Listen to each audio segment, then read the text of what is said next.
It is 7 p.m. I hereby open this meeting of the Londonderry Heritage District Commission, this 22nd day of August 2024. This is a special meeting to continue design review applications from our July meeting. We have two items on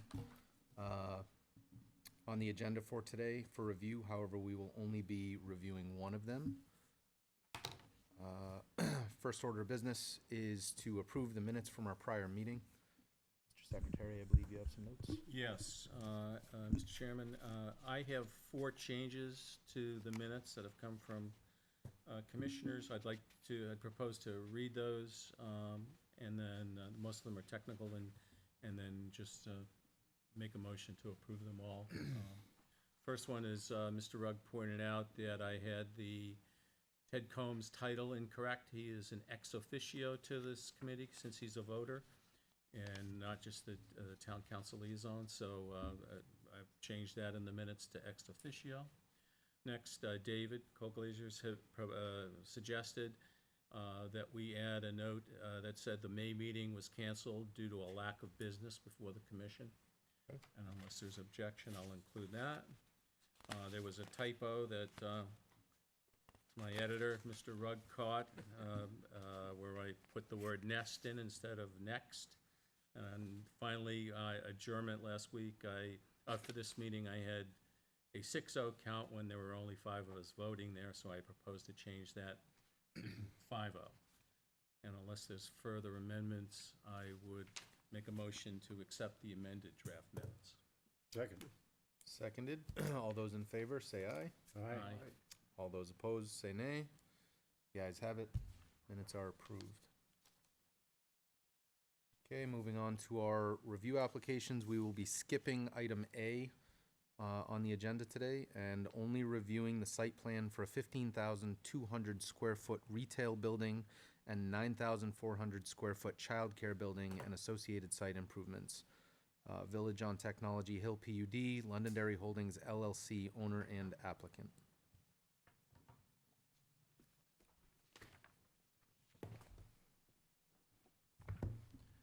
All right, good evening, folks.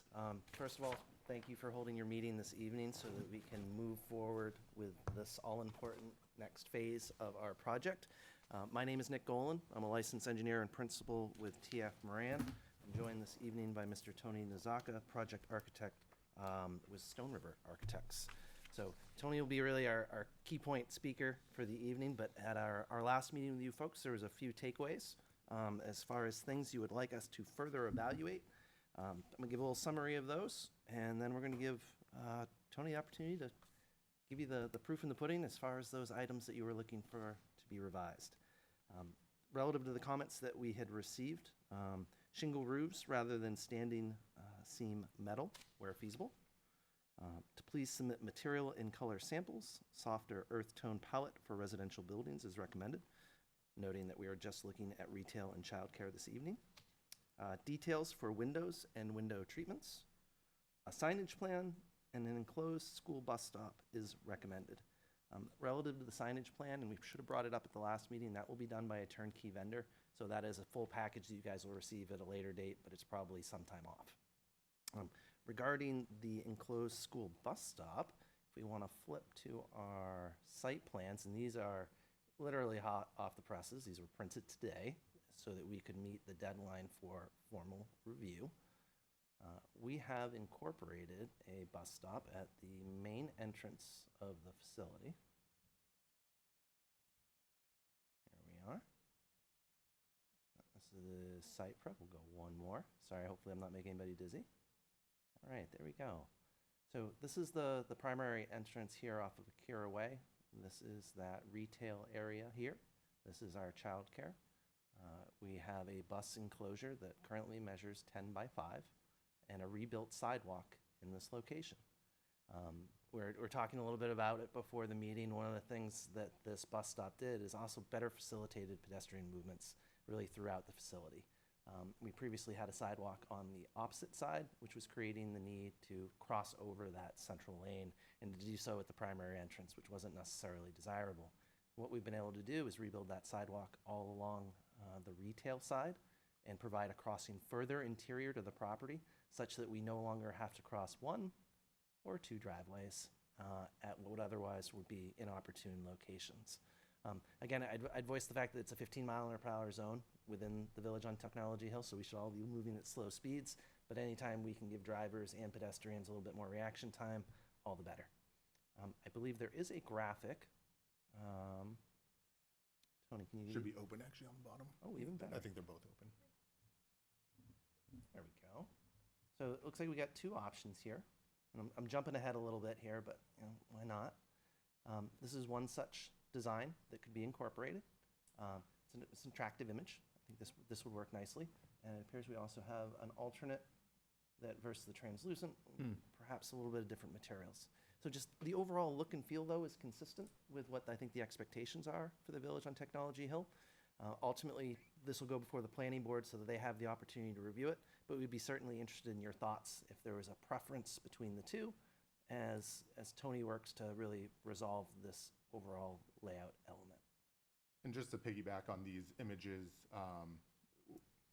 we're deciding between an out-of-the-box kind of bus stop, if there's something a little more custom, if you will, that obviously there's expense to that.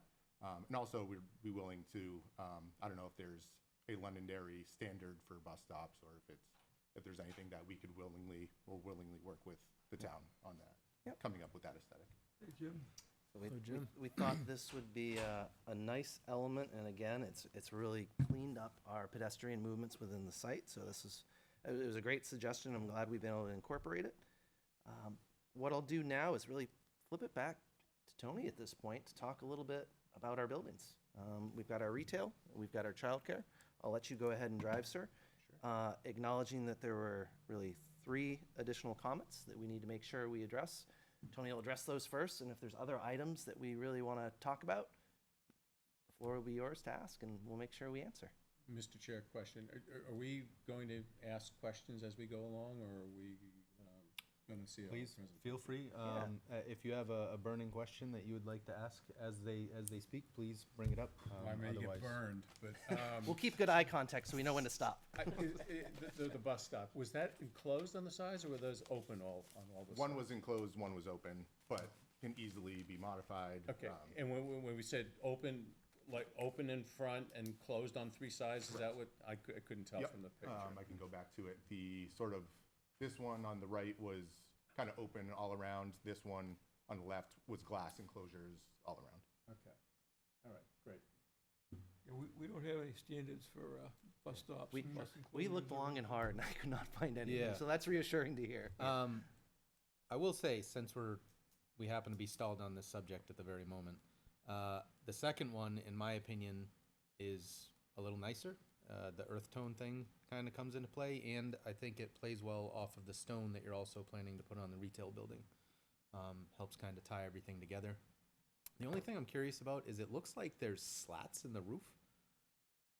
It's a different way it's built. So for example, the one on the left, they're sort of cantilevered metal posts. I mean, it's a little bit in the nitty gritty, but there's a company that does prefab canopies like this called InnoFab. We work with a ton. That's sort of how they would cantilever that with 2 main beams on the left and right there. And then there's aluminum slats that kind of carry the But canopy. they will carry the water Correct. off. It won't actually Yep. come through. Okay. Won't be a rainstorm. Yeah, I was just. Yeah, otherwise, it kind of defeats the I was purpose. just right. Looks more like a pergola, right? Yeah, so the canopy of that would be like a translucent-ish material to allow light in. You're not cavernous. So the one on the right, could that have sides also? Yes, yeah, of course. The one on the right's a little just more custom. The one on the left's a little more of an out-of-the-box image that we had found. The one on the left Yes. is the stuff you see in Boston. Yep. The one on the right, if they put sides in, I think that would be The one on the a right's game got- changer. I think as Chris said, more character to it. 100%. All right, so we'll make sure we take that as a takeaway this evening, that the one that had a little bit more character is the more desirable of the two. With sides, I'm sorry? with sides. With sides, with character and sides. And sides. You are correct, I sir. think that's a That- win-win that's for an everybody. Well, especially on the days that it's 0 degrees with 20-degree windshield. Right, and you got a bunch of kids waiting there for their school bus, All right. right? All right, off to the buildings. Tony? Yeah, I think it's important to have the shields on the sides, so it's not open so much, Right. for the sake of small urchins waiting. All right, and as Tony starts, one thing I just want to note, images can always be tough because depending on what your screen settings are and color settings on the TVs, things can sometimes look a little different. So Tony's going to kind of proof our way through that as far as discussion. And I think he's got some samples here today as well. So Yep. I just want to make sure we started with that. Sure. Awesome. Thank you. Yeah, so we'll start off with the retail building. Just a real quick synopsis about these two buildings. Being the entry to Technology Hill, we wanted to make it as such as you're entering it. Keep that traditional New England feel that Londonderry likes to see, traditional colors. And since these are a little smaller buildings than what is sort of the context of this sort of industrial area, we feel kind of keeping the traditional New England feel kind of softens the whole area. The retail building here, it's your standard box building with gable ends for entries.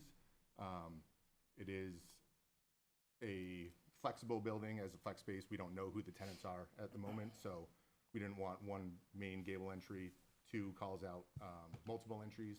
That is what we're showing here. So in a situation like this, we have 3 tenants, 3 signage boards.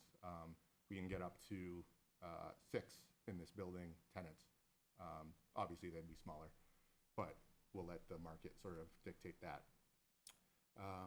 The biggest thing I think we wanted to touch on was color and material. That was a big thing from last time.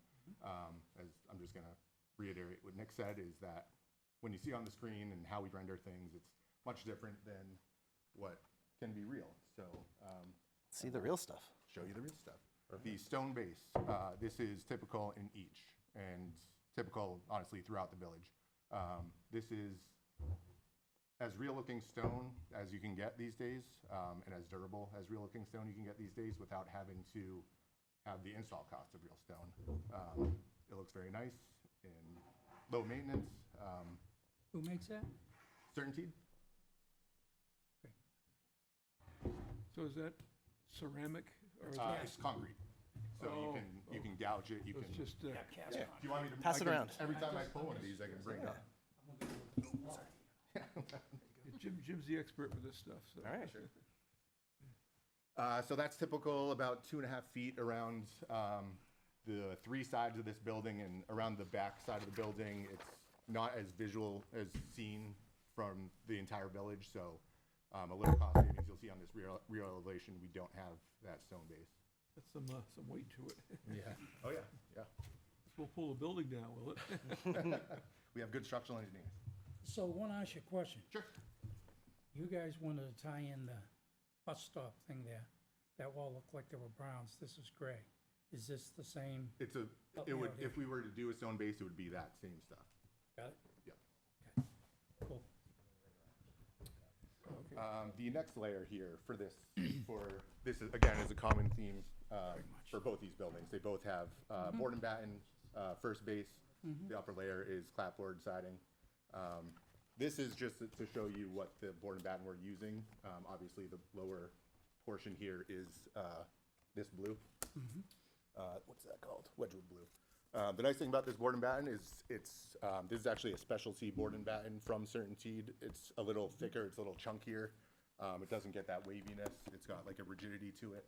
And for the scale of these buildings, we just thought they were appropriate to use rather than the other vinyl I think are thinner, like 6-inch board and battens. And it's more of just a reveal. Thanks. The one thing I don't have to pass around, but I don't think it's hugely necessary, is just trim. We have a trim board that breaks up these two, and then also acts as sort of your backing for signage at your gable ends here. That's gonna be vinyl, like AZEC type? Yes, correct. Yep. And then for the upper portion is this clapboard. This is your standard Certainteed vinyl. This is the color of the upper portion. The nice thing about the Certainteed line as well, I think they take a lot of pride in their color selection being very muted, very New Englandy, if you will. Very classic colors. You know, that's they're mainly residential, and it's just go-to for getting a nice look in very classic colors. And then as Nick said, what I don't have, another thing I don't have that we don't really need, I feel, is the asphalt shingle roof. Before we had the standing seam metal roof, switch it to where we'll do a standard architectural, not like a jet black, but like a mixture of dark browns, grays, pretty standard stuff. So instead of the standing seam metal roof that was previously shown, we've now shown a shingle roof, correct? Yep. So recommendation accepted. So I want to ask you a question. The metal shingles, Everyone see this? is that, I'm just curious, because you went originally with the metal roof, I understand it. Yeah. Get It's it. more of a, Just curious. cost thing. That's, Economical. Yeah. okay, I got it. And not only costing, I don't think Yep. they've perfected the metal shingles yet. Okay. Standing seam, they, been around for a long time. And then finally, while I have window samples for the child's care, this is your standard storefront that you'll see in most of your box stores around town. It'll be like a aluminum bronze, bigger glass openings for the retail, aluminum, entry doors. Anything tinted? Just curious, that's all. Not that we've really talked about. Oh, okay, So now, no problem. Yeah, got it. The only reason why I say that is the windows are representing green. Glass is But very then again, hard to I render. know. I think it's That's actually the why I asked. reflection of it's the reflection of the trees. And then finally, we kept similar of the little contemporary elements, the small shed roofs that will have probably some sort of composite wood under. Yeah, there you go. So there you go. Thanks, Jane. Some sort of composite wood soffit. Again, this stuff has come a long way in looking like real wood, but it'll last forever. All these materials we've kept in mind, deferred maintenance. They don't have to get painted in 10 years. The wood's not going to rot. It's going to always going to look new. No pest issues. Right. So that is the. I'm curious, on that wood, when you attach it Yep. to the screw, Yep. are they plugs? Yes. Just curious. Yep. You don't have to. Yeah. But it's one of those things, like, Just, such a small area, might as well. okay. On the fenestration, you show what we have here on the screen. I've used plenty of that composite Um, before, and it's usually a little more flexible. It has some different dividers in it. So I see between the two doors, there's a panel with a person standing in front of it, and it's got white vertical and a white horizontal bar. And then there's one vertical and one horizontal dark bar. And what's that about? Is this the image you're referring to? Well, our images are different. The one we have here and that one are different as far as the fenestration. That one has that same place between the two doors, right there, to the left. Here? Keep going left. Keep going left. There, that one. Yep. And so that's like 4 wide and 3 high. And what we have in front of us is the same thing, except the dividers are different colors. Oh. Is it gonna be white? Interesting. No, it'll be like, it might be a shadow. It'll likely be either a dark aluminum or oil rub bronze, something that fits in with, So it'll be a dark color then? likely, yes. Yeah, like a dark bronze. Again, it might just be a rendering thing. good eye. Yeah, that is a good eye. And you have support bars for over the windows, the little shades there Correct. on the front, and you don't have them on the sides. What's up? Save money. The facade is, Okay. Bill, is It's meant to be decorative on the front. decorative, and it acts as a solar shade for bigger glass. You Yeah, might but want to have a little more solar shade. Is it functional or is it just decorative? It's both. The Both. solar shade is when you do bigger expanses of glass, Right. to have a solar shade when you have the sun direction I mean the support bars, the vertical dark Oh, bars. the support bars, yeah, it's, Are they decorative? it's or- both in that case as well. Okay. It's, a lot more expensive to cantilever, canopies like that than to tie 'em back. Okay. All right, so we had a chance to talk a little bit about retail. On the back view of that, Back view, yeah,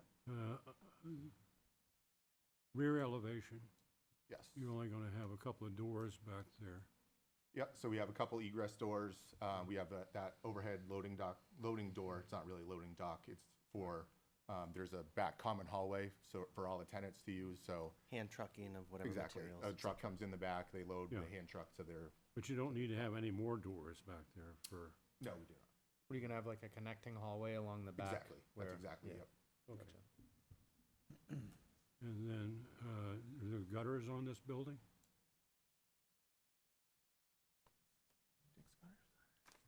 Is that Gutters, to the rainwater? gutters, for the most part, I think we were treating as, the front will likely get some, stormwater management to diverted. The rear is essentially getting graded off. I'll let Nick Yep, hit that and one. our stormwater management areas are all located pretty darn close. So we have a little runoff to catch basins that are located within the parking lot.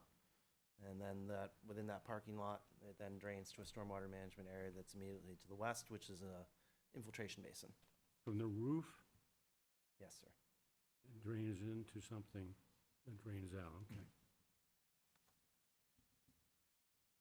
And what are the supports,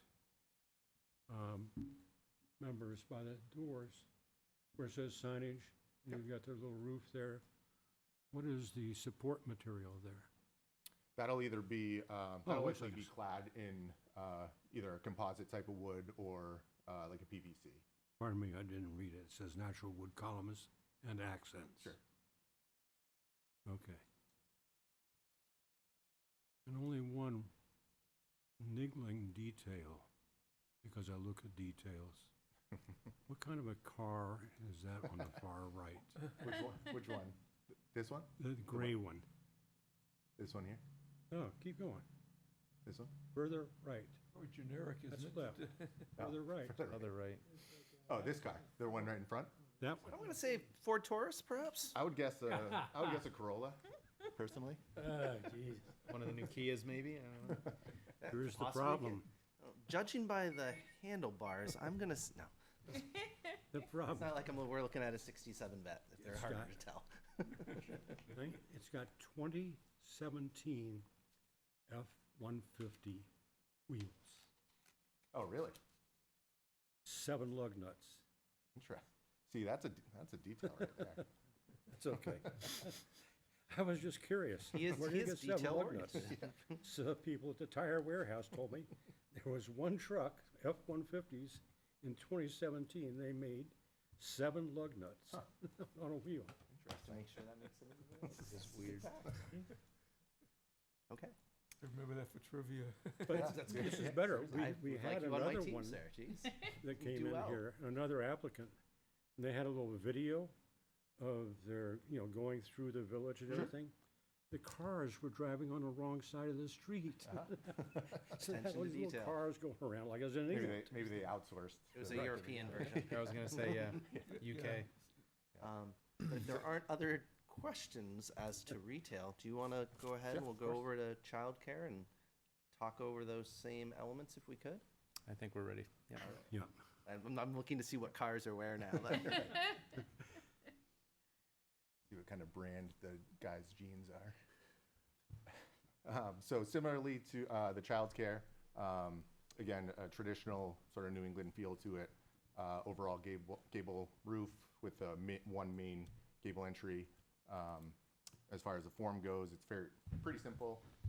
And then we bump up some larger glass windows for more natural light, for assuming those will be classrooms.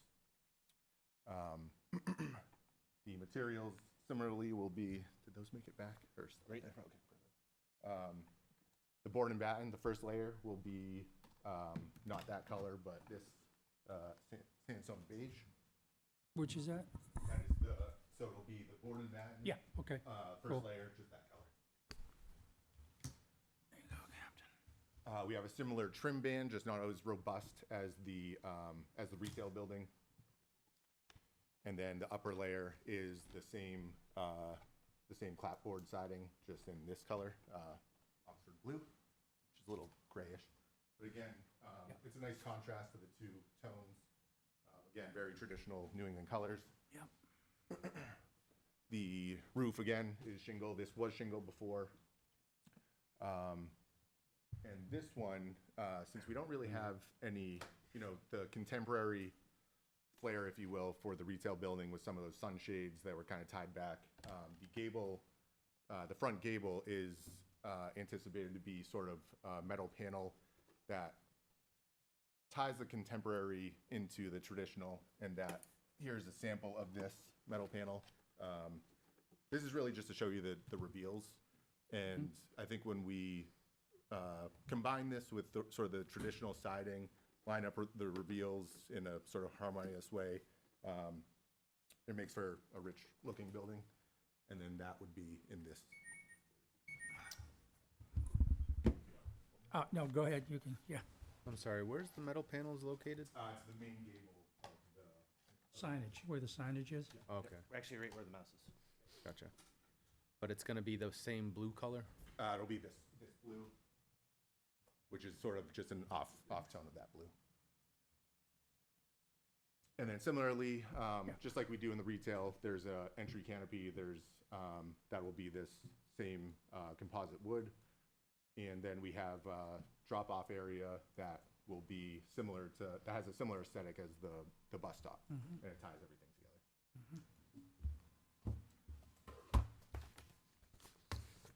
All right, so just taking a look at our to-do list, we wanted to make sure we spoke to the roof. Want to make sure that we spoke to the materials and the colors, making sure that this was a softer earth tone palette. And then discussion of the windows and windows treatments. Read my mind there, Nick. Well, that's the last, there we are. The childcare will have a more traditional window look to it. Felt it appropriate for the retail to have storefront, if there's a restaurant, something there you see in, storefront's a little more appropriate. We felt was more appropriate for this, and this is actually the same window we're using for the residential buildings. This isn't I don't think this is the exact color. But the only thing about the rendering is, since these will be operable, we still need to sort of do the configuration of Yep. these windows to know what's what. But it's a nice product. We have, that might not be the exact window. We have 3 types that are being bid that are all very similar. That one in particular is a vinyl clad wood. So you get good thermal properties, and you get a lot of the good what's what I'm looking for. The outside's vinyl, and Got it. it's gonna last. But you get the thermal properties of wood, and then the inside look of wood. Best of both worlds. That's right. What's the R value for that? Great question. Does it say on there? Good. Windows actually typically do U values, which I don't know why people just don't get on the same page. I don't know that off the top of my head. Certainly looks at probably the Arctic. Yeah, we typically do double pane, low E glass. That's standard for energy code. You can always go higher. The triple pane. Triple pane, I think some states are, I think Massachusetts might have to do triple pane now, which is wild, but.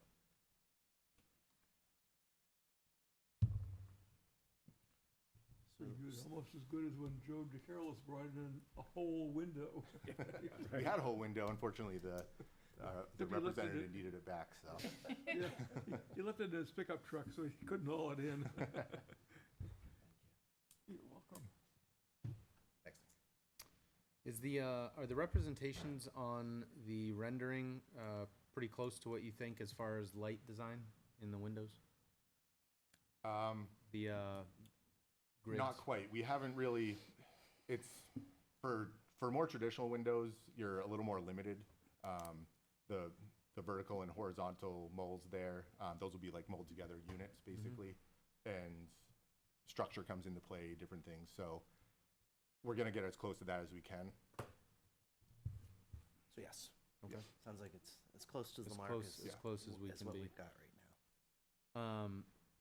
And as far as the color of the grids, you said the color on that window isn't quite the one you think, but it's gonna be closer to this, like a pewter, dark pewter kind of color? This will be more of a gray, actually, to match the bluish gray scheme. Okay.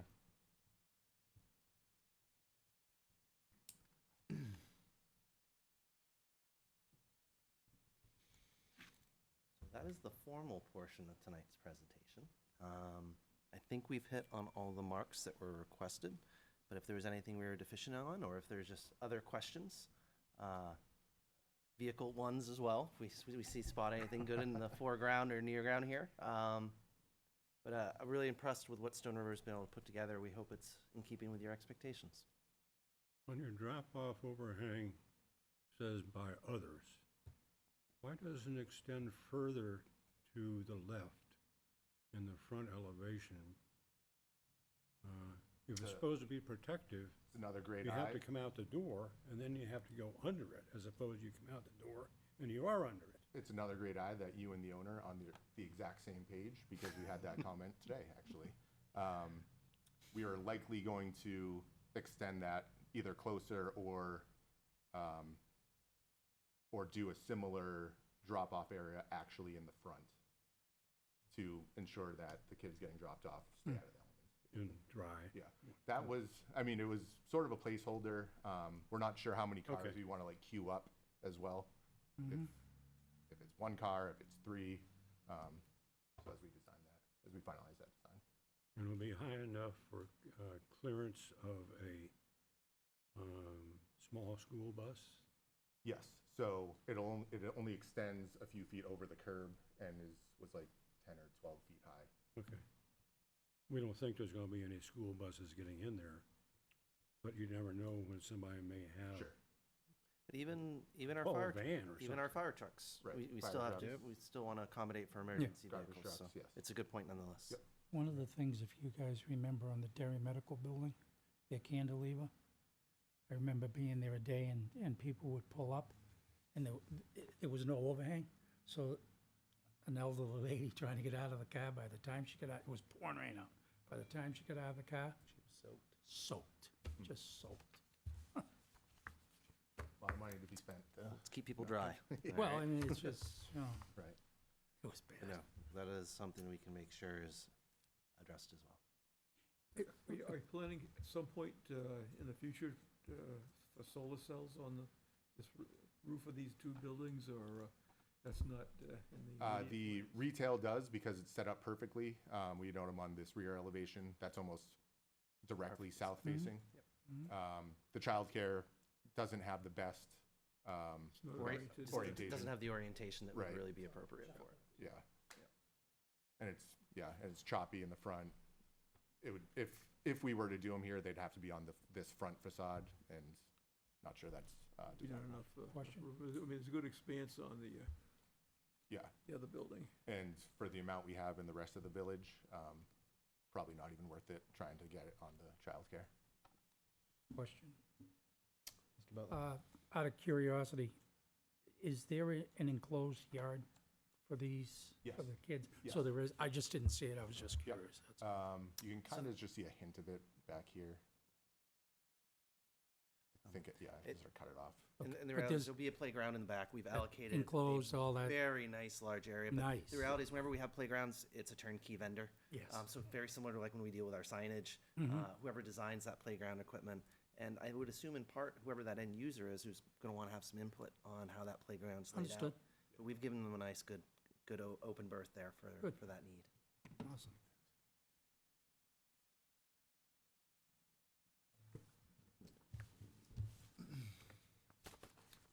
Don't have any other questions? Any other commissioners, comments, questions?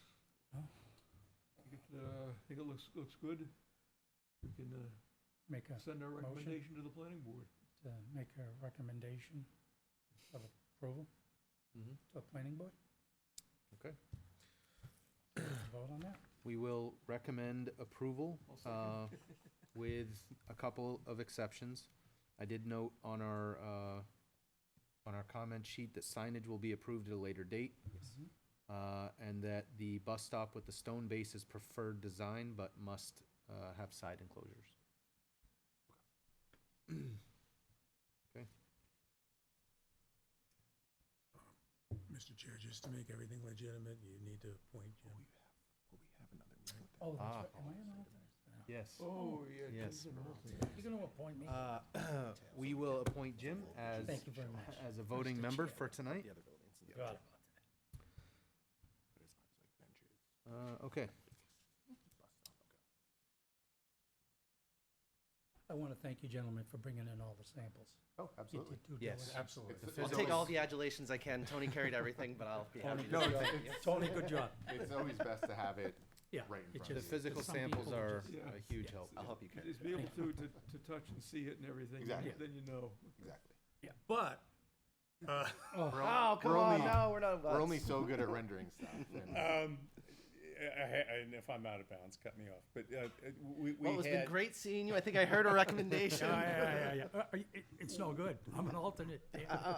we had, We can redo it. I think we had much more dramatic suggestions on the residential buildings. And I know they're not on tonight's agenda. Is there an issue? Is there anything in particular that we weren't able to get them here tonight? This is more of just a sequencing of the project. So we've submitted for final approval, so a final approval versus a design review for the retail and childcare. And in part, that's based off the fact that the retail building will serve as really our contractor's way station as they're building the project. So this was our next immediate need, whereas we have a considerable amount of earthwork to accomplish as part of the infrastructure phase before we have the opportunity to move forward with the residential portion. So it's a little bit of how many hours there are in the day and where do we best focus our efforts to make sure that we achieve the overall project schedule that's needed. Do So- you, I'm sorry. So we'll anticipate seeing your shining visage a lot more. that was Yes. Yeah. So we have the residential package that'll be coming forth. We have numerous manufacturing buildings with On Point, with Envision, the foundation building. Yep. So all these, It is a you don't get to get rid of us just yet. So you'll have plenty more bites at the apple for those Did- buildings. Did we have any comments on that? I know that they came in before on the foundation building. Is there any We haven't comments seen on that hasn't Yeah, been that presented. was Right, more of okay. just, we gave you the Right. broad brush of all the buildings, yeah. whereas Tony spent a lot more time last time on retail. Yeah, okay. No problem. No problem. I'll take the brunt of that. I thought last meeting we were presenting the village as a whole. Yeah. Not just the residential and leasing office and retail. And to piggyback on Nick for timing and what goes forward, we want to make sure we have all our ducks in a row for the residential, to have all the materials. We have different color palettes, just to give you a hint of what's to come, that it's not just one. Lots of decisions to be made by the client. Yeah, So we will get that in front of you as soon as we can. Yep. are you expecting to have the residential buildings for next month's meeting, or do you think that might take a little longer? In a perfect world, the idea is we essentially are hoping to make a submittal every month until we're done. Okay. We'll see how well we can do. It's a lot of work, Yeah. as you can imagine. Yeah. All right, we are recommending approval with the above stipulations, as I stated earlier. Thank you, gentlemen, very much. Thank you. Thank you. Have a great night. Thank you you. again for your time tonight. Thank you. I will carry some. Jamie can do it.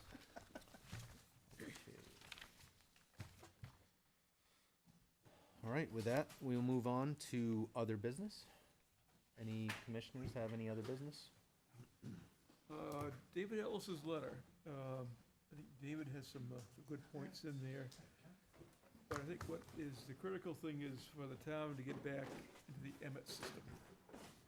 Critical, because David was the one who used it mostly, and That I that can is actually to say. access the state's database for historic houses, and to compare that. So I got an earful from Ann Chapa on Old Home Day.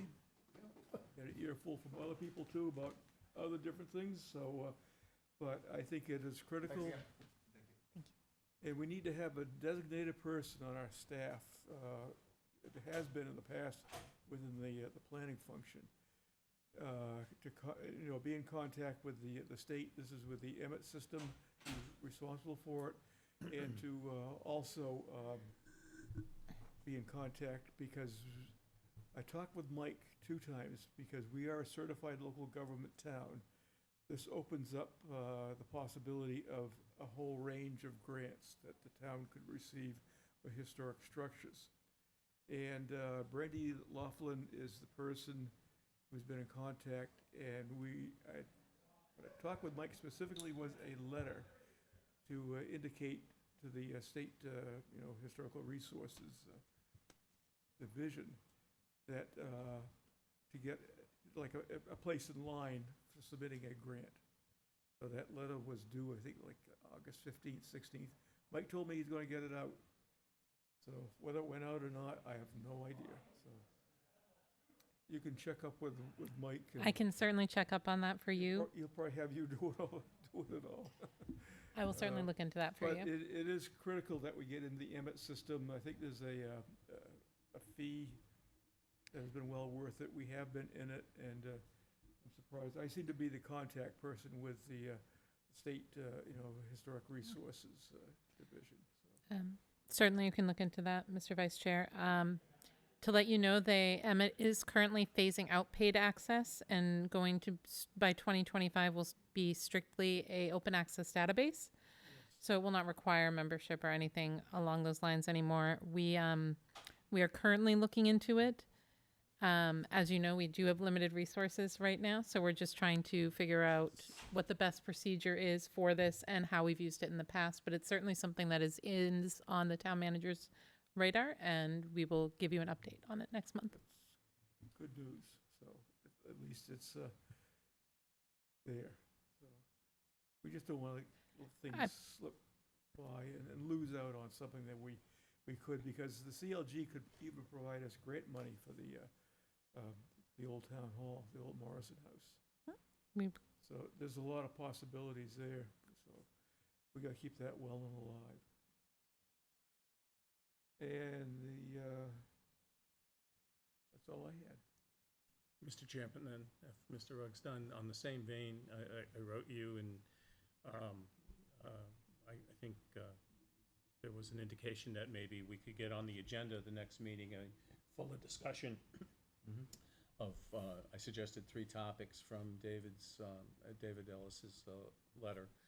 And I would suggest, if we are able to get that on the agenda, I realize the assistant town manager is out on leave right now, but perhaps her second could attend to represent the planning department in terms of maybe discussing process a little bit, because that was addressed in David's letter. And I would suggest also, since he was the initiator of that, that perhaps we could invite David to also come.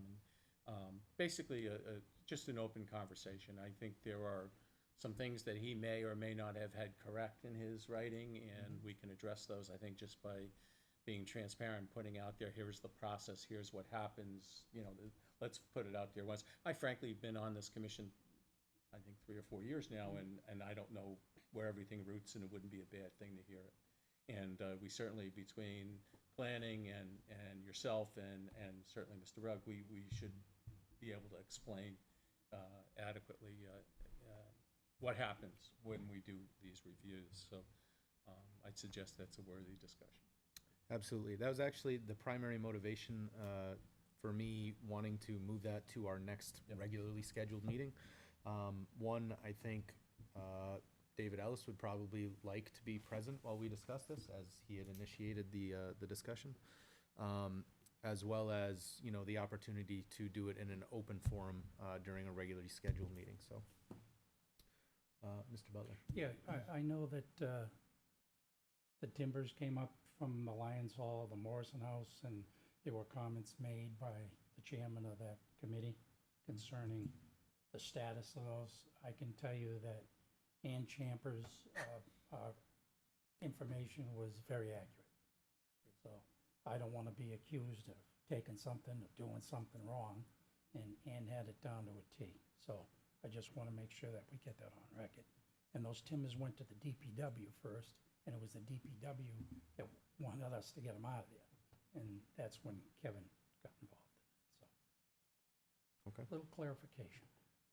Mr. Butler, I happen, for some unknown reason, to have watched the last planning board meeting. Oh, And- okay. And Ms. Jampa did a more than adequate job of defending the ground Oh, at that meeting. oh, really? Oh. I unfortunately didn't see that. It'll take care of things, I know. Oh, yeah, Probably to dovetail on with John, the planning board is reviewing its subdivision and site plan regulations. Mhm. And probably looking at how much input the Heritage Commission has, like on the design review committee and everything. So Mike Malaguti has taken that under advisement. There's been some various ideas. But I think design review pretty much resides with the planner. We're gonna have a planner, but at least with the Planning and Economic Development Department.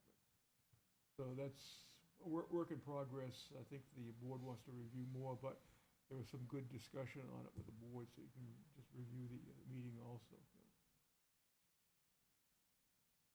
But, you know, my own feeling as a member of the planning board, there is some good input from the Heritage in regards to design review, because I know before the site plan subdivision regulations were changed to what they are now, the board really wasn't that involved with the design review, you know, the architecture, the landscaping, you know, like lighting design. It really involves these items right here, Mhm. the specifics of it.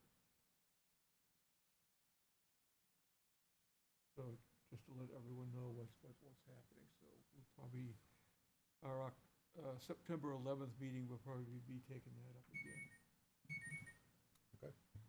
Well, I mean, I've heard some people, I'll just keep the names out of it, that says, you know, why do we need a Heritage Commission? And quite frankly, I think what we do here, the planning board hasn't seen this yet. So at least what it does is it puts people in front of another board that gives them a heads up on what they can anticipate. Now, I'm making an assumption that based on what I saw tonight, I think it'll move relatively smoothly.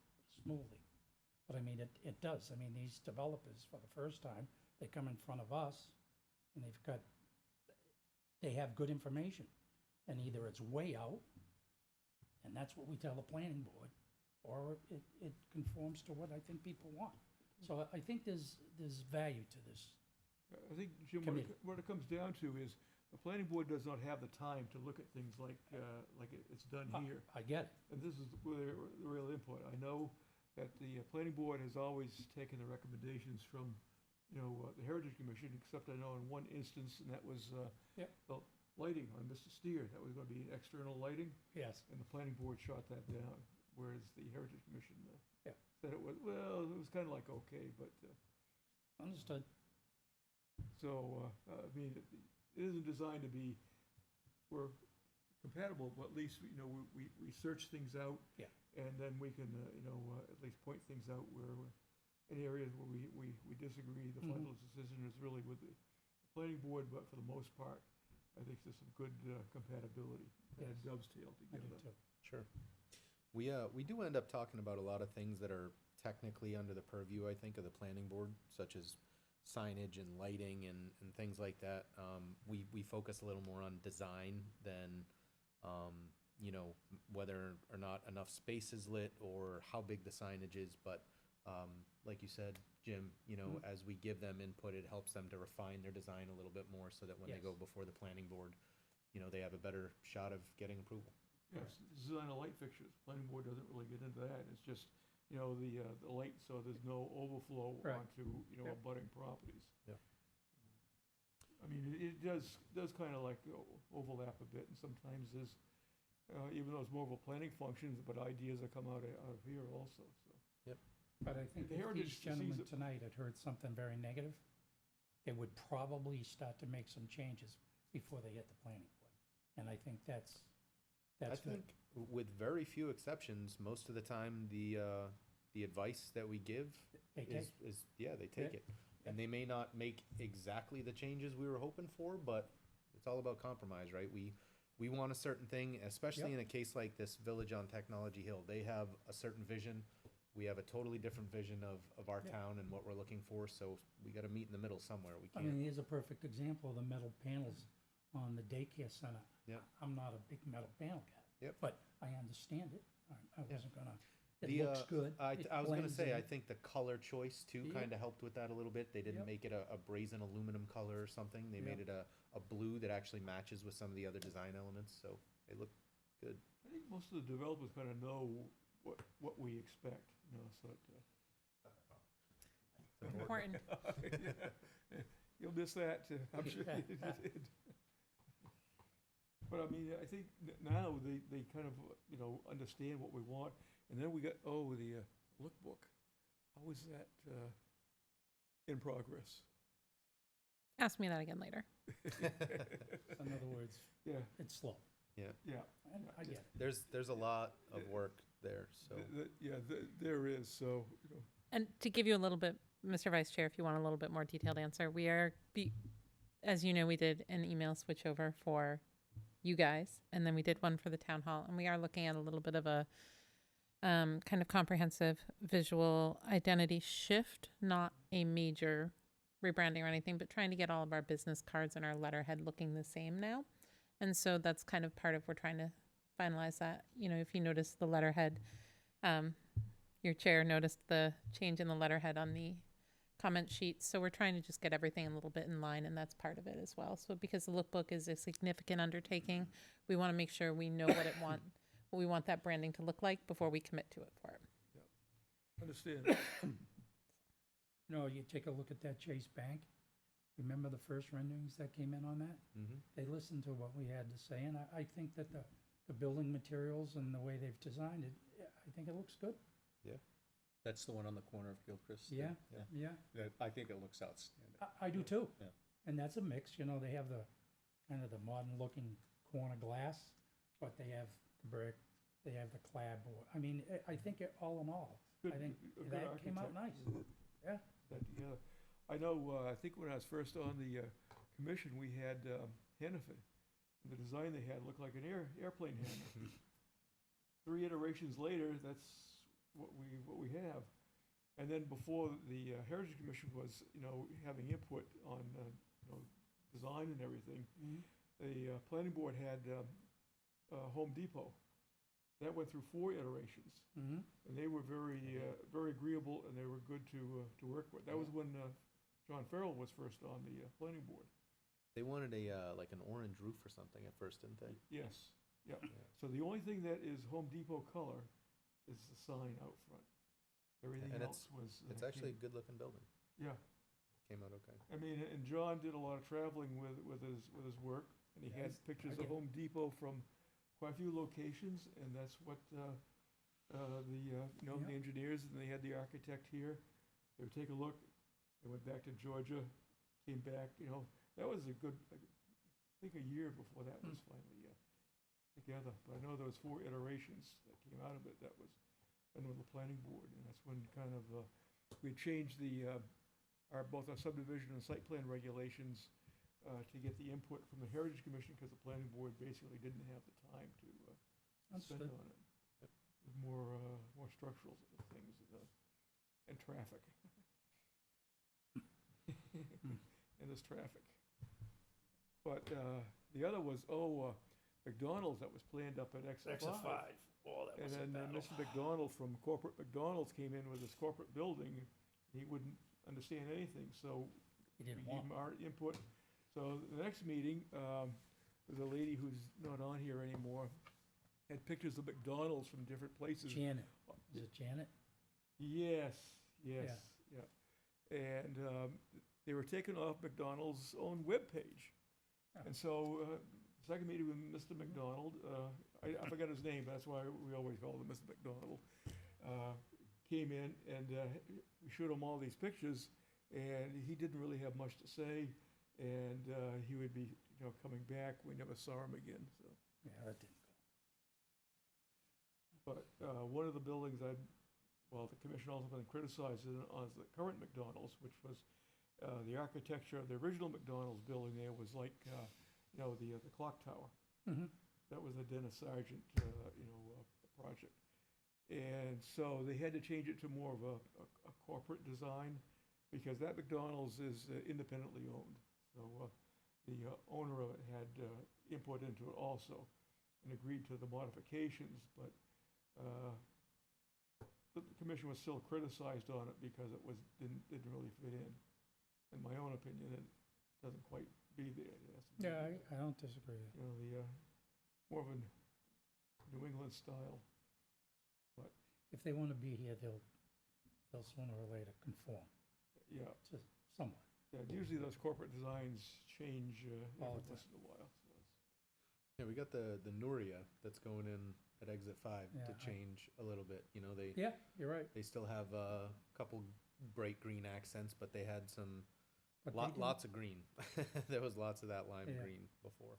Well, you know something, it's funny you say that, because the same outfit put one down by exit 1, Mm-hmm. and the design is very similar to what we finally came to terms with. Hmm. Yeah, it's pretty Interesting. well. and even the design of the CVS, which was the first drugstore on the Yeah. in the intersection, when they did Dairies is very similar to what they Yeah. did here. Yeah. And that was, I think, at least 2 iterations with it. It was just really working with it. It's not confrontational. Well, and once they have a design that they know is acceptable to the community around, it's a lot easier for them to Yeah. modify the next one. If they say, you know, we want a little more colonial, a little more New England. Yeah. Okay, we have something like that. Here you go. Simple. Agreed. Yes, Mr. sir. Chairman, lied. Mr. I have Secretary. two things. One is, and Kirsty may be able to help out with this, I know they've stood up the demolition delay committee, and they're taking a look at a building down on 102, near the gas station that's down there, where Caldwell Banker used to be. It's Or Nashua Road. thank you, David. Okay, and I believe there is a meeting Is that tomorrow right on the night, Derry or, line? There was a meeting at 6 o'clock tonight. oh, there was, do you know? I'm the chair. Yeah. Acting chair, pardon me. Excuse me, sir, Oh, excuse can't me, get sir. any closer than Sue that. Jodrey was chair, but she wasn't there, and Ann is a member, Ann Okay. Champa. So the owner got a report from the state saying that there was nothing of really historic significance in it now. The building was built in 1920 and was added on to as barns, so it was an agricultural building. But since then, it's been divided up into 5 different areas. So there's apartments or offices, anyway. It's all been divided up and gutted. And the state came along in their report and said it had no significance now. So there is no demolition delay on it, except with a condition that we will be able to go in within the next 10 business days to take photographs of whatever there may be left. Other than that, whether the owner is free to go ahead and do as they please. Would Question- would a question on building that. would a building built in 1920 Mm, qualify as a historic? 1920. The state So- uses, Just over 100 now. the state uses 50 years. We use 100 years. Yeah, we use 75. Sorry. Yeah, The please. standards for initiating the demolition delay committee are laid out in our zoning ordinance 9.3. It states that the building must have more than 500 square feet. It must be more than 75 years old. It used to be 50. It was changed to 75 about 10 years ago. And it must be visible from a public roadway or from public right-of-way or public lands. If those 3 conditions are met as determined by the building inspector, then, and someone files for a building permit involving demolition, a demolition permit, a site review involving demolition, or sends a written letter to the building inspector requesting demolition, then that triggers the application to be forwarded to the demolition review committee to determine any potential historical or architectural significance. And then there's a series of steps they follow along the way to determine it that can result in a delay of no more than 45 days to the developer. So to simplify things, I'm just curious, and I know it would take some type of legislative whatever. I don't understand why we have a demolition. I think that should really come into the Heritage Commission. That's my opinion, you know, it's like, that's what we're doing, we're looking at it, why do we have a separate, you know? I think the function. I don't is- know. I think it could be because of the state only allows delay. That's why it's put, it's Yeah, just a certain, yeah. you get the 45 days of delay. Mm-hmm, And then it's up to the owner to do what they want. mm-hmm. And our ordinance is modeled after the Yes. city of Concord's. Because Concord had the first demolition delay ordinance in the state. So that's where it came from. Yeah, Concord. and that was work of actually Tim Thompson, who was a former Mm. planner here. May not be a Good number bad of years idea ago. to have a committee specifically for addressing the delay, right? If it's only 45 days, I mean, we only meet every 60. And the meeting must take place within 5 days of the application being forwarded to them. And the committee is made up of 2 heritage statutory, according to the ordinance, Yeah. it is made up of 2 Heritage Commission members and 1 member of the general public with up to 2 alternates. Currently, the composition of the committee just has 2 Heritage Commission members and 1 member of the public and 2 vacancies for alternates. There's no stipulation from where those alternates need to come, either the public or the Heritage Commission. So those 2 seats are still vacant. Thank you. You're welcome. I gotta go back and look at the state statute for it, because I haven't looked at that in a while, and it gets, as the years go by, it gets foggy. The RSA, so I don't want to overspeak, but most of what governs the demolition delay is done on a town ordinance basis, so, yeah. rather than a statutory basis. I'm not questioning the process that much, because it sounds like the building was rendered pretty bad anyways in terms of what's happened to it. But you know, for other buildings, it might have implications. Who does the review? It sounds like the builder got a letter from the state saying this is not historical, and that's, do we do a check on that, or run it up against any of? That's where the Emmett system is helpful for us. 'cause So- if we could access it, we would know. Otherwise, we have to go to the state. So there is a procedure laid out in our zoning ordinance in 9.3.3, which states that when those conditions that I mentioned earlier were met, one of those 3 conditions were met, and one of those 4 triggers happens, the building department has 5 days to forward it on to the demolition review committee. The demolition review committee then has 5 business days to, upon receipt, to determine if the building might be of historical or architectural significance. And that's just if it might, if there's a chance. If there is a chance, then the next step is a public hearing, which is what took place tonight. That has to happen within 12 days, according to our current ordinance. So that was the step that happened earlier this evening. There was a public hearing. The applicant is invited to the public hearing, and any members of the public. It went through our normal posting process as required by 91A. It was posted outside and was posted on the website, and it was also noticed due to some very, very specific conditions in the ordinance saying it needs to be noticed within 2 days of their decision. It was noticed in the Union Leader. There was no time to get it in the Londonderry Times. It would have published before today to give notice. So that is the decision. And then tonight at the public hearing, based on the testimony of the public and the testimony of the applicant and the research of the committee, they can decide if the building is significant or is not significant, historically and architecturally. And based on that, there's another tier. So if they decide it's not significant, the process ends. If they decide it is significant, it begins a process of negotiation with the applicant within 10 business days about what can be done to potentially document, preserve elements of it. But ultimately, it is up to a 45-day delay based on the time limits, based on the time delineations that are in these steps. It's a complicated process. No, But yeah, and I've that's- talked about it a lot lately, so. Yeah, no, you got it Sounds down. like it. Please don't repeat it. Yeah. But No, again, I'm thinking, and I'm assuming then it went to the committee decided based on what they saw Yeah. that it was, and that, I don't have an issue with that. But for other buildings we've seen recently, okay, this could be an issue. So, maybe we Yeah, it could should have at least a discussion with the members of the delay committee in terms of what happens in these meetings. Because as part of that next process, if they said, well, maybe based on what we're seeing, there is historical, would that kick up to us at that point? No, it would not. Okay.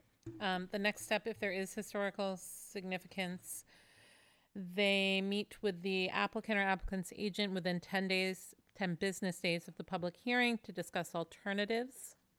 And if no alternatives to demolition have been identified and agreed to by the applicant after that meeting, the applicant is free to proceed with demolition.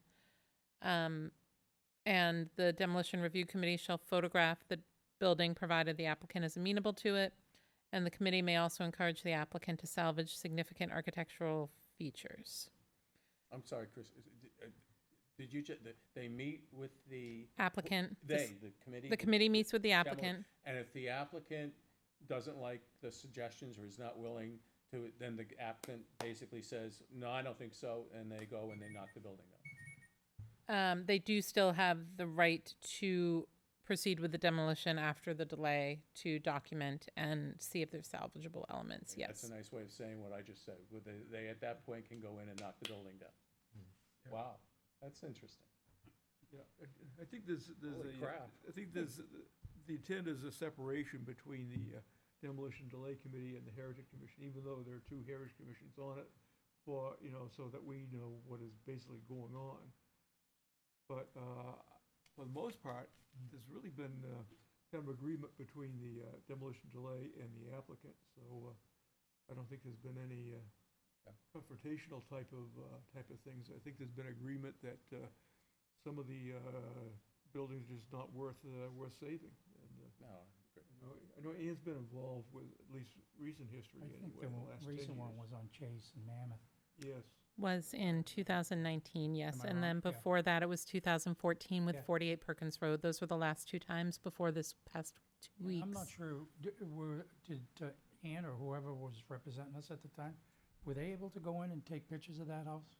I Yes. just, And there was some material salvaged from that house as it well. was. I'm not speaking as a town employee when I say that. I'm speaking as a person who was present at Historical Society at the time. So, yeah, yeah, we it did, Seems they like did get some. Historical Society looked like, because I think it was a mantle or something that was representative of something that Yeah. and the owner agreed, you go in Yeah, and yeah. take what you want and everything, so there's no, I've never heard an owner not agree to doing that. Yeah, if they're dismantling I it. think they, yeah. What typically becomes of materials like that are salvaged? They're put in storage, I guess. yeah, Historical Society. Society, yeah, I would assume. Um, you go that on the salvage farm? is, that's a I don't know. question that is not laid out in the zoning ordinance. And as I am not an attorney or a legal specialist, I am going to refrain from commenting on things that are not specifically laid out in front of me, but I can certainly look into what that process would be, where it would go, how that would be decided. More curiosity than Yeah. anything. It's really up to the Historical Society, they're the ones that have the interest. The Historical Society's been the keeper of the town history since a long Its time. inception. So, I As mean, I've known, they are the yeah. stewards of Yeah. the community for, the history of the town. And, Well, I think those beams are in the carriage house that Yeah. Benson, was it That is Benson correct. that- Yeah, they're stored, yeah, did 'cause, Benson I build mean, the carriage house? got the barn down there. And Benson? Oh, yeah. Yeah. Yeah, they put I it, think that's where they are, I don't know, that's what I I know, was when told. I was first involved, when I was first here in town, it was Melvin Watts had most of the stuff in his house. Then his house burned. Oh, God. no, I asked Ann tonight, and she said that they were in the carriage shed. Carriage house, that's what I thought. Yeah. I've asked Mr. Just briefly, I promise briefly. We had a master plan steering committee meeting tonight, and I'm on that as a representative of Heritage. Just to give you a quick update, there's a survey that we put out for the first time at Old Home Days.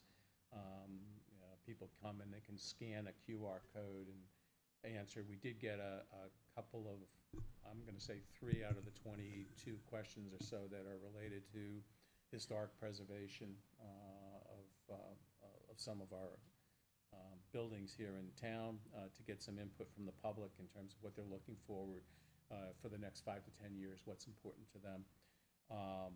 There'll be a lot more survey material put out. I think there'll be a website pushed out.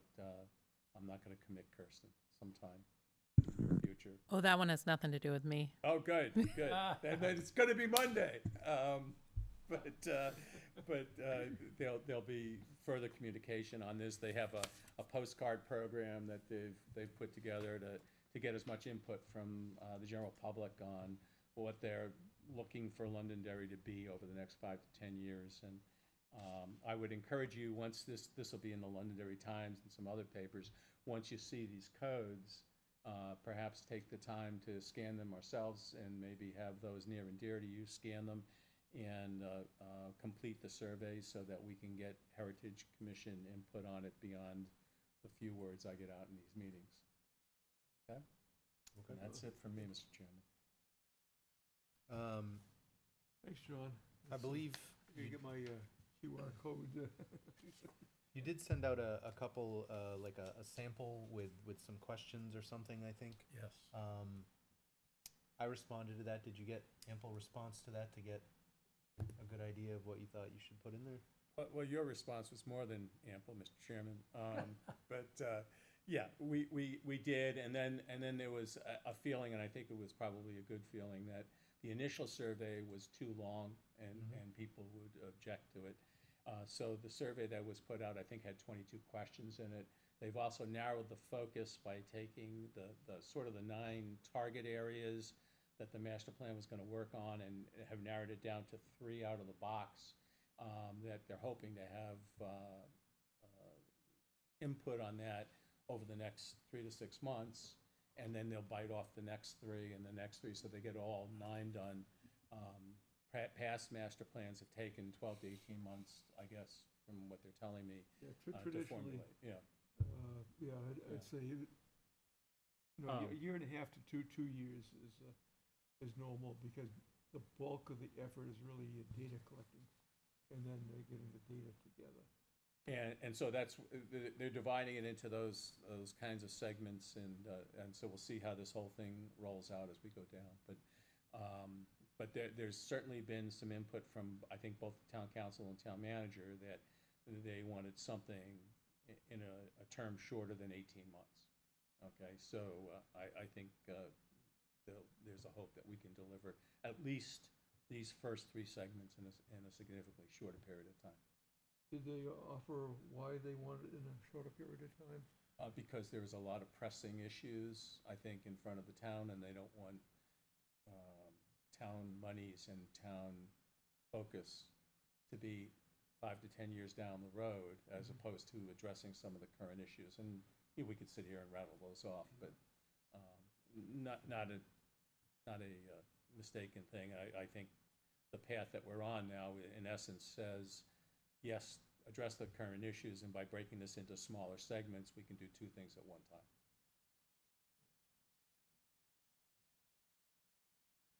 It's a big effort anyway. I mean, and, I passed along to the planning board, I think it was an article in the Union Leader Sunday edition on the aging population in the state. And it goes back to one of the demographers. So probably at some point, the steering committee should listen to, in fact, I'm thinking of requesting of the planning board to have demographic come in and talk, because we've had like, Peter Francis, who I don't know if he's probably retired now. There's Dennis DeLay, who is retired. He was the economist for Eversource. Let us know where the population is going. The information that I gave to the planning board has a lot of detail, and points to the aging population up to about 2050, where before I won't be here, of the aging population, so they'll be, at least, not so old, and that the whole dimension of housing is gonna be changing, once we get probably beyond a 10-year period. It's very interesting, because there was a lot of conversation initially in the steering committee about aging population and services required, et cetera, et cetera.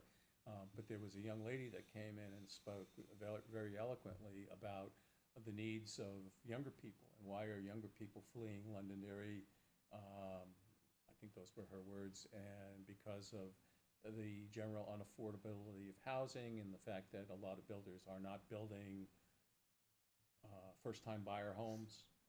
That's not something we're really seeing here in this town, and what could the town do within its limited scope to address that or to take that into account, and is it to our advantage? Are we, like the rest of the state of New Hampshire, perhaps becoming a little too heavy on my age group and not putting enough emphasis on younger people? And so there were a couple of questions that got tweaked on the survey to kind of That's a good plug point. that in a little bit, so. And frankly, it was a good point put on the really was. table by a member of the public, and I don't know that it had been considered prior. I mean, really, when you think about it, look how many 55 and older communities that we have in town.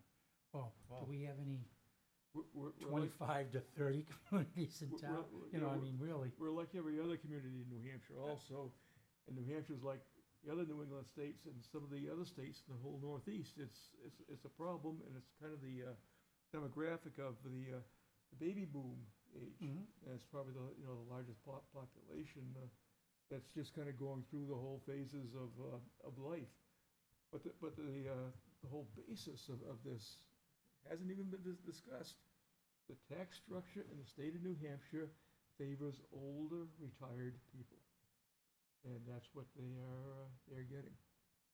And we've done some things in our town in the past to encourage the development of those 55-plus communities. Yes. And I think part of the thinking back then, as I've heard it, it was to maybe not have our school population grow so fast, and so we've kind of taken it maybe a little too far. I think I've heard that we have 15 of those now. We're up to 15, We're very 55 well plus. good, and- We've seen quite a few of them come through here just in the last few years. Yeah, it's probably about 5 years ago now, I think we took that 55 and older housing off our ordinances, so it's no longer there. And what we're looking for is more of a mixed community, mixed ages, kind of a mixture. And I know when Colleen was here, we're looking at probably like garden-style multifamily for both old and younger people in a price range that is It's affordable. affordable at that time. It's just not here, and the builders aren't willing to do it. Well, that's why something like, I know we didn't see the residential tonight, but something like this, where you'd expect to at least get a working age population in the Technology Hill kind of development, is kind of interesting. Yeah.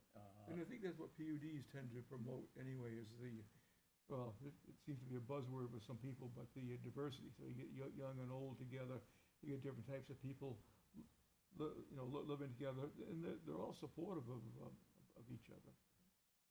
But one thing, I think when we had Peter Francis, and he and Lorraine Merrill, who was the former agricultural commissioner, wrote in a book on basically aging population in New Hampshire. And it was in 2007, New Hampshire was the second youngest state in the country. And in 2018, it was the sixth oldest state in the country. And that's how things have That's changed. interesting how it changed so fast in Yeah. such a short time frame. And that's where, once I saw that, I said, well, the over 55 aging isn't helping us.